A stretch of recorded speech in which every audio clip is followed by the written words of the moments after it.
মন্ত্রী মশাই, সকাল সকাল আপনারা তো মুখ ভারী কেন? আরে আর বলিস না, আগে রাজসভায় অনেকেই ছিল যারা আমার হয়ে কথা বলতো, কিন্তু ইদানিং সবাই কেমন বদলে গেছে। সবাই গোপালের হয়ে কথা বলছে, তাই তো? একদমই তাই। আর না বললেও কেউ গোপালের বিরুদ্ধে কথা বলে না।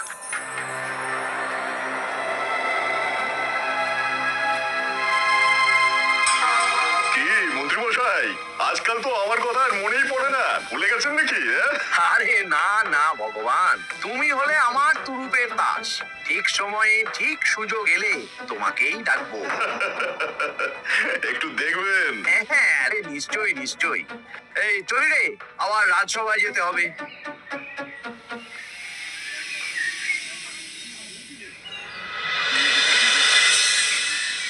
আচ্ছা, তোমরা বলো তো, আমাদের রাজ্যের সার্বিক উন্নতির জন্য সবার আগে কি দরকার? মহারাজ, আমি বলবো। বলো গোপাল। সততা আর শিক্ষা, এই দুটো জিনিস মানুষের মধ্যে থাকলে রাজ্যের উন্নতি কেউ আটকাতে পারবে না মহারাজ। একদম ঠিক বলেছ পণ্ডিত, তুমি তো শিক্ষার কাণ্ডারি। তুমি কি বলতে চাও এই ব্যাপারে? মানে কিভাবে শিক্ষার আরো উন্নতি করা যায়? মহারাজ, আমি তো মনে করি পুঁথিগত শিক্ষাই শুধু শিক্ষা নয়, মানুষের ভেতরে যে পূর্ণতা আছে সেটাকে ফুটিয়ে তোলার নামই হলো শিক্ষা। যেমন? কেউ যদি খেলতে ভালোবাসে সে খেলোয়াড় হবে, গান করতে ভালোবাসলে সে গায়ক বা গায়িকা হবে। আমি প্রত্যেকের মধ্যে লুকিয়ে থাকা এই বিশেষ বিষয়গুলিকে তুলে ধরার জন্য কিছু করতে চাই। তা এটা করার জন্য কি দরকার? প্রথমত অর্থের প্রয়োজন। আমাদের আরো অনেক টুল খুলতে হবে, সেখানে এক একটা জায়গায় এক এক রকমের শিক্ষা প্রদান করা হবে। এটা ভালো প্রস্তাব। আমাদের রাজ্যে গায়ক, নৃত্যশিল্পী, অঙ্কন শিল্পী, খেলোয়াড় সব তৈরি হবে। দেশ বিদেশে রাজ্যের নাম উজ্জ্বল হবে। মহারাজ, একদম এসব উল্টো পাল্টা খরচ করবেন না। কেন কেন? মহারাজ, রাজকোষে প্রথমত বেশি অর্থ নেই, যে কোনো সময় যুদ্ধ লাগতে পারে। তাই আমাদের উচিত প্রথমে এসব না করে কামান, গোলা বারুদ, ঢাল, তরোয়াল এসব কেনা। ঠিকই বলেছ। কদিন ধরেই শুনছিলাম সীমান্তবর্তী এলাকায় ইংরেজ সেনারা নাকি ঘুরঘুর করছিল। পণ্ডিত মশাই, আপনার এই সব পাণ্ডিত্য অন্য জায়গায় ফলাবেন কেমন? এসব করে লাভের লাভ কিচ্ছু নেই। কাউকে যদি ইংরেজরা গুলি করে, সে কি গান শোনাবে? হ্যাঁ, মন্ত্রীর কথায় যুক্তি আছে। মহারাজ, আপনি বরং পণ্ডিত মশাইকে কিছুদিনের জন্য ছুটি দিয়ে দিন। পণ্ডিত মশাইয়ের মাথার একটু বিশ্রাম দরকার। হ্যাঁ পণ্ডিত, তুমি বরং দিন 15 জন্য তীর্থে ঘুরে এসো। যথা আজ্ঞা মহারাজ।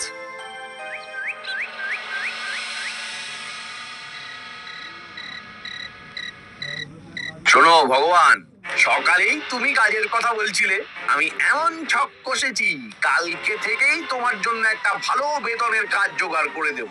শুধু যা বেতন পাবে তার অর্ধেক আমাকে দিতে হবে, কেমন? রাজি রাজি। কি কাজ বলুন? শোনো, বাহ বাহ, দারুণ দারুণ, হয়ে যাবে কাজ।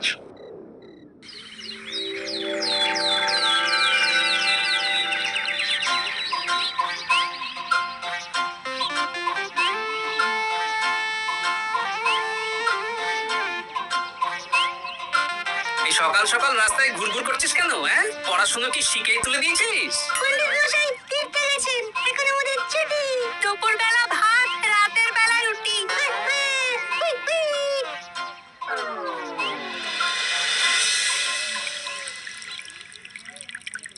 মহারাজ, গতকাল পণ্ডিতকে ছুটি দিলেন আর আজ পাঠশালার সব ছাত্রছাত্রী সকাল থেকে ঘুরঘুর করছে। কি, তাহলে তো মুশকিল। মুশকিল আসান করার রাস্তা আমার কাছে আছে মহারাজ। আমার সন্ধানে এমন একজন পণ্ডিত আছেন যিনি বহু ভাষাবিদ, অনেক পাণ্ডিত্য, দেশ বিদেশে শিক্ষাদান করেছেন। কিন্তু তাকে আমরা পাবো কোথায়? তিনি কৃষ্ণনগরে ঘুরতে এসেছেন। শুধু ওনাকে বেতনটা একটু বেশি দিতে হবে, এবং তিনি এই রাজ্যের যে কোনো মানুষের চেয়ে বেশি শিক্ষিত। তার পড়ানোর ধরনই আলাদা। সে কোথায়? আমি তাই ওনাকে আজকে রাজসভায় আসতে বলেছি। মহারাজ, আপনার সাথে একজন দেখা করতে এসেছেন। দেখুন মহারাজ, বলতে না বলতেই হাজির। ওনাকে ভিতরে আসতে বলো। আচ্ছা মহারাজ।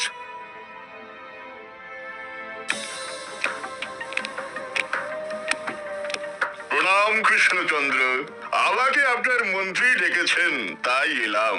মন্ত্রীর সাথে কথা হয়েছে আমাদের রাজ্যের শিক্ষার উন্নতির ব্যাপারে। আমাদের মানে আপনি কি এই রাজ্যের?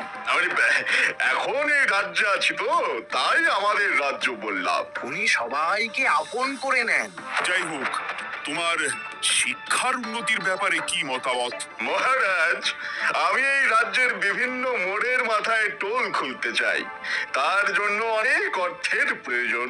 তাতে কি উপকার হবে? ছাত্রদের জন্য তো নির্দিষ্ট পাঠশালা আছে। যখন শত্রুরা আক্রমণ করতে আসবে, তখন তারা দেখবে রাস্তার মোড়ে মোড়ে টোল, মোড়ে মোড়ে টোল। তারা বুঝতে পারবে এখানে সবাই শিক্ষিত। আর শিক্ষিত লোককে ক্ষমতার অধীনে রাখা কঠিন, যুদ্ধে জিতলেও শাসন করা মুশকিল। কারণ অশিক্ষিতকে বোকা বানানো সহজ, কিন্তু শিক্ষিতকে বোকা বানানো কঠিন। নতুন পণ্ডিত একদম ঠিক কথা বলেছে। কোনো বাইরের রাজা বা শত্রু আক্রমণ করার আগে 5 বার ভাববে। এই সেরেছে। গতকালই মন্ত্রী বলছিল শিক্ষার দরকার নেই, অস্ত্র কিনুন, আর আজকেই শিক্ষার পক্ষে কথা বলছে। ব্যাপারটা কেমন সন্দেহজনক, নজর রাখতে হচ্ছে। বেশ, আমি তোমার এই শিক্ষা সম্প্রসারণের প্রস্তাবে রাজি। মন্ত্রী, তুমি এই প্রকল্প দেখভাল করবে। আচ্ছা, কত খরচ হতে পারে একটা হিসেব করে আমাকে জানিও, আমি দিয়ে দেব। আচ্ছা মহারাজ, আপাতত 500 মোহর দিয়ে রাখুন, পরে যা লাগবে বলে দেব। উফ, সকালে এক পত্তন বাজার, বিকেলে এক পত্তন বাজার, আর পারি না। আরে হাত চালাও, হাত চালাও। বাবা, কাজ শুরু হয়ে গেল। হ্যাঁ, আর ছাত্রদের পাঠশালার কাছে যেতে হবে না।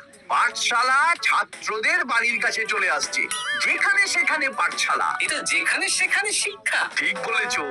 আজ থেকে আমি আর নতুন পণ্ডিত চালু করছি। ধরো শিক্ষা, মারো পেরে। শিক্ষাকে ছাত্রছাত্রীদের মধ্যে গেঁথে দিতে হবে। এতদিন জানতাম ধরতক্তা মার পেরে, এখন বদলে যাবে। কিন্তু একটা পণ্ডিত এতগুলো পাঠশালা একা সামলাবে কি করে? খেপে খেপে, মানে সকাল 6টা থেকে 7টা একটা জায়গায়, পরে 7:30 থেকে 8:30 আরেকটা। এইভাবে বিভিন্ন জায়গায় পণ্ডিত ঘুরে ঘুরে শিক্ষাদান করবেন। না, ব্যাপারটার উপরে মহারাজকে নজর রাখতে বলতে হবে। মহারাজ, আমার মনে হয় এই পাঠশালায় আগামীকাল থেকে কেমন পড়াশোনা শুরু হবে, আপনার সেদিকে একটু নজর রাখা উচিত। হ্যাঁ, দেখি আগামীকাল সকাল সকাল বিভিন্ন পাঠশালায় গিয়ে নজর রাখবো। আর হ্যাঁ, আমাকে নতুন পণ্ডিত একটা তালিকা দিয়েছে, কোন পাঠশালায় কখন পড়াবে সেটার তালিকা। আমিও যাব আপনার সাথে।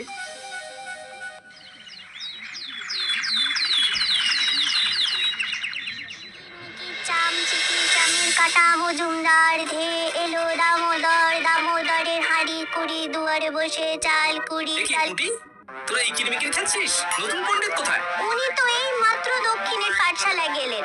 ন্যাপলা আর গুলটে আজ থেকে ওখানেই গেছে। ওদের দুজনের বাড়ি কাছাকাছি তো, তাই। আচ্ছা চলো তো গোপাল, দক্ষিণে গিয়ে দেখি।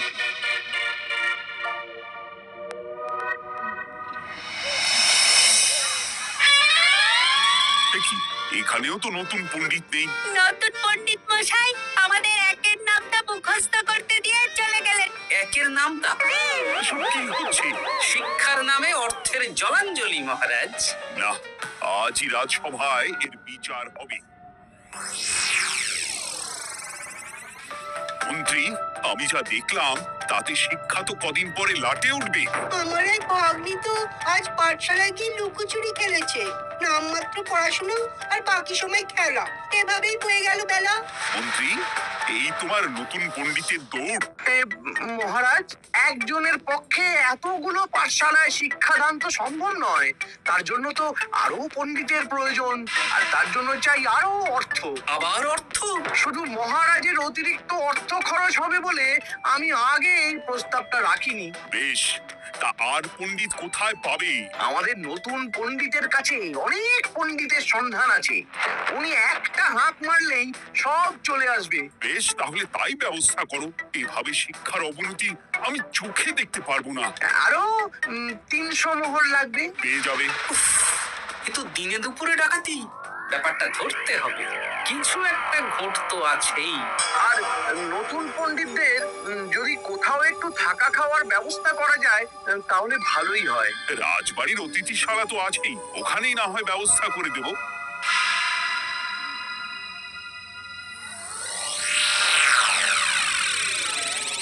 শোন বটা ঘটা আর কেলে পচা, তোদের এইবার এই ভগবানের মতন শিক্ষাদান করতে হবে। আরে আমি তো শিক্ষা বানানই জানি না। সে না জানলেও হবে, শুধু দাড়ি গোঁফ লাগিয়ে নকল পণ্ডিত সেজে কালকে থেকে পাঠশালায় যেতে হবে। কাকে কোথায় যেতে হবে সব আমি বুঝিয়ে দেবো। আচ্ছা,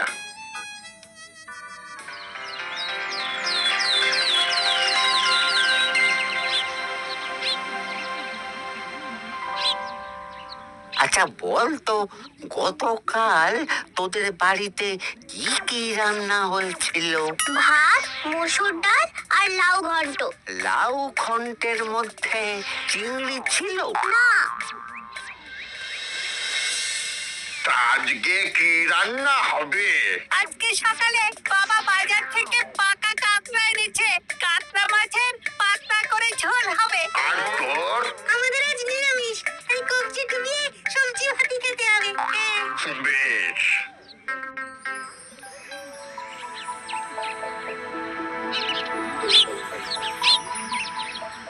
বল, আজকে তোরা কি কি শিখলি? আমি লাউ ঘন্ট। আমি সবজি ভাত। আমি কাঁকড়া মাছ। কি বলছিস কি? আজকে তো পাঠশালায় এই সব আলোচনাই হয়েছে। এবারে ব্যাপারটা একেবারে সহ্য সীমার বাইরে চলে যাচ্ছে। দাদু, আমাদের আগের পণ্ডিত মশাই ভালো ছিলেন। উনি কোথায় চলে গেলেন? মন্ত্রী মশাই ছলে বলে কৌশলে ওনাকে তীর্থে পাঠিয়েছেন। না, এখন আমাকে মন্ত্রী মশাইয়ের উপরে নজর রাখতে হবে।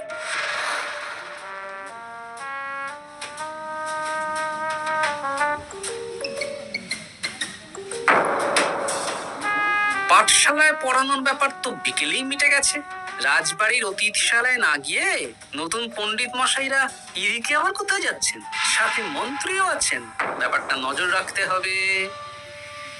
তাড়াতাড়ি চল। চলুন চলুন। এদিকে তো বটা ঘটার বাড়ি, এদিকে মন্ত্রী মশাই কোথায় যাচ্ছেন?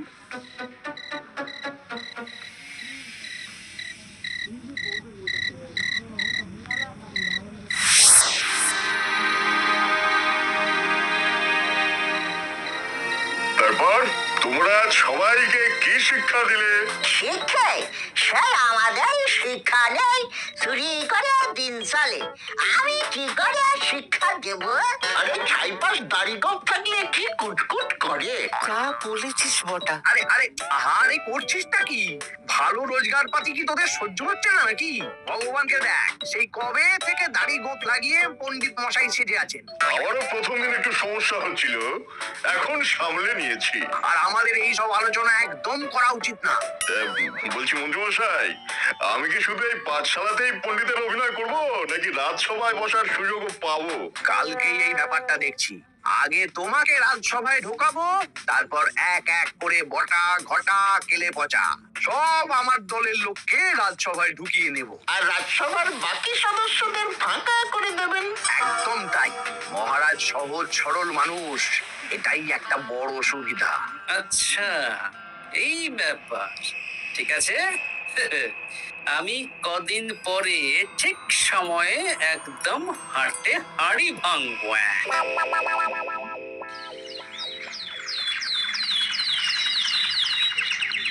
তাহলে মন্ত্রী, আর কোনো সমস্যা নেই তো? না না মহারাজ, এখন আর কোনো সমস্যা নেই। দেখবেন এই ধরো শিক্ষা মানবের এই প্রকল্পের নাম চারিদিকে ছড়িয়ে পড়বে। আমার তো মনে হয় একটু পাঠশালাতে বিজ্ঞান নিয়েও আলোচনা করা উচিত। হবে হবে, সব হবে।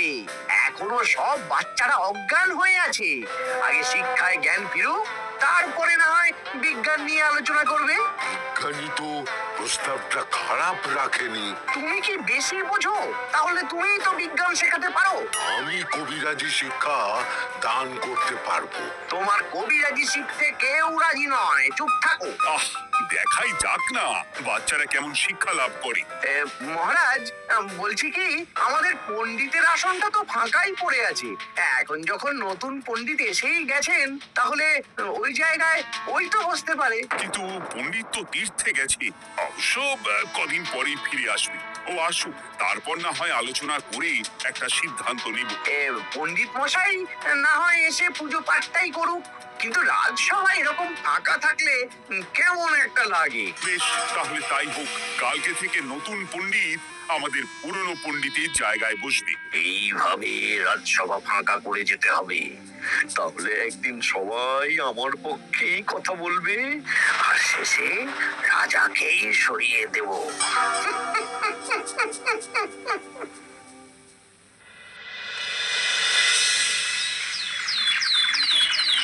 মহারাজ, সর্বনাশ হচ্ছে চারিদিকে। চলুন চলুন, আমি পুরো বিষয়টা ধরে ফেলেছি। কি ধরে ফেলেছো? শিক্ষার নামে ষড়যন্ত্র চলছে মহারাজ। রাজসভায় চলুন, সব বলছি। আচ্ছা আচ্ছা, আসছি। হ্যাঁ বলো গোপাল, তুমি কি বলছিলে? শিক্ষার নামে ষড়যন্ত্র নাকি? মানে গোপাল মস্করা করছে নাকি? রাজ্যে দারুণ শিক্ষাদান চলছে। মহারাজ, আমি দেখে ফেলেছি আমাদের নতুন পণ্ডিত আসলে কোনো পণ্ডিত নন। ইনি আপনাকে, আমাদের সবাইকে বোকা বানাচ্ছেন। তাই না? ডাকো দেখি নতুন পণ্ডিতকে। এই তো মহারাজ, আমি চলে এসেছি। এই তো, ইনি বদমাশি করছেন, শিক্ষার্থীদের ভবিষ্যৎ নিয়ে খেলছে। এই বল, আসল কথা বল। কি বলবো, এসব ভাড়ামো বন্ধ করো গোপাল। না বললে আমি কিন্তু ধুতি খুলে দেব। এই এই আরে আরে, কি হচ্ছেটা কি? এই এই এই, সরো তো, সরো সরো। কি হলো? কি হলো? এই সেরেছে। গোপাল এসব কি বলছে? ভুল বকছে কেন? গোপাল, তোমার কি হলো গো? কি বলছো তুমি? আমার কাছে বৈদ্য, তুমি একটু দেখো তো, গোপাল ঠিক আছে তো? এই যে নতুন পণ্ডিত, তুমি তো অনেক ভাষা জানো, তুমি বুঝতে পারছো? মহারাজ, আমি দেখছি গোপালের মনে হয় বিশ্রামের প্রয়োজন। এই এই, তোমরা কয়েকজন মিলে গোপালকে রাজবাড়ির অন্দর মহলে নিয়ে চলো। চলুন, আমি যাচ্ছি। গোপালের কি হলো? মাথায় লেগে গেল? ভাষা চলে গেল? সব এই নতুন পণ্ডিতের জন্য।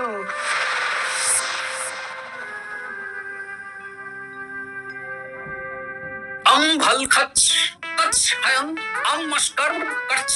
মহারাজ, আমার মনে হচ্ছে গোপালের বাইরে থেকে কিছু হয়নি, ভিতর থেকে কিছু হয়েছে।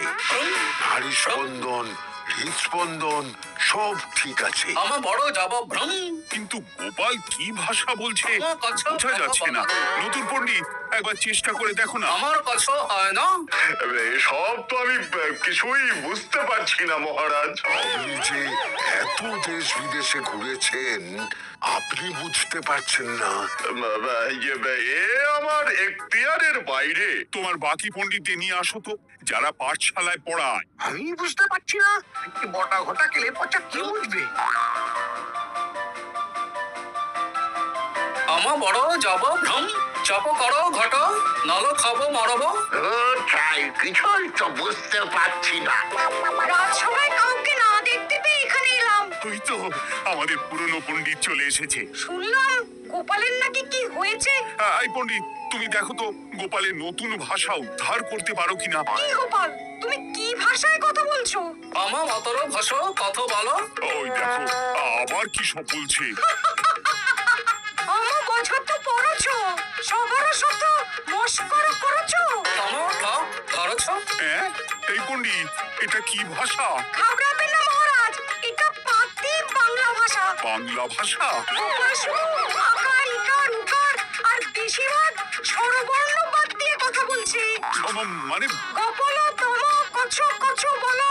আমার নাম গোপাল ভর। মহারাজ, গোপাল বলল আমার নাম গোপাল ভর। আমার অত বকনো মহারাজ। এর মধ্যে আকার ইকার উকার এসব বসিয়ে দেখুন তো কি হয়। আমার নাম গোপাল ভাঁড়। আমার নাম গোপাল ভাঁড়। অত, আমি অত, বকা বোকা, নই মহারাজ। মহারাজ, আমি অত বোকা নই মহারাজ। এই তো সুন্দর ধরে ফেলেছেন। কি কেমন দিলাম? দেখলে আমাদের রাজ্যে মন্ত্রী ধরে আনা পণ্ডিতের পাণ্ডিত্য। সব এক একটা গাধা। হ্যাঁ, এ কি ভগবান, বটা ঘটা কেলে পচা। মহারাজ, এখান থেকে কি বুঝতে পারলেন? কি? শিক্ষার বাইরেও অন্যভাবে সমস্যার কি করে সমাধান করা যায়, তাও শুধুমাত্র উপস্থিত বুদ্ধি দিয়ে, যেটা আমাদের রাজপণ্ডিতের আছে। তা তো দেখতেই পাচ্ছি। আর সেই জন্যই মন্ত্রী ওনাকে সরাতে চেয়েছিলেন, আর কিছুদিনের মধ্যে সব সভাসদদের সরিয়ে দিতেন। আমি সব মতলব শুনেছিলাম, আর এই দিনটার জন্য অপেক্ষা করছিলাম। আজকেই তো পণ্ডিতের তীর্থ থেকে ফিরে আসার কথা। তাই আজকে এই ছোট্ট নাটকটি করলাম। এবার মন্ত্রী আর এই 4 জন নকল পণ্ডিতকে আচ্ছা করে কারাগারে গিয়ে ধোলাই দাও। ধোলাই হলো ওনাদের জন্য উপযুক্ত এবং উচিত শিক্ষা। ওরে, ওরে, ওরে, ওরে, ওরে, ওরে, ওরে, ওরে,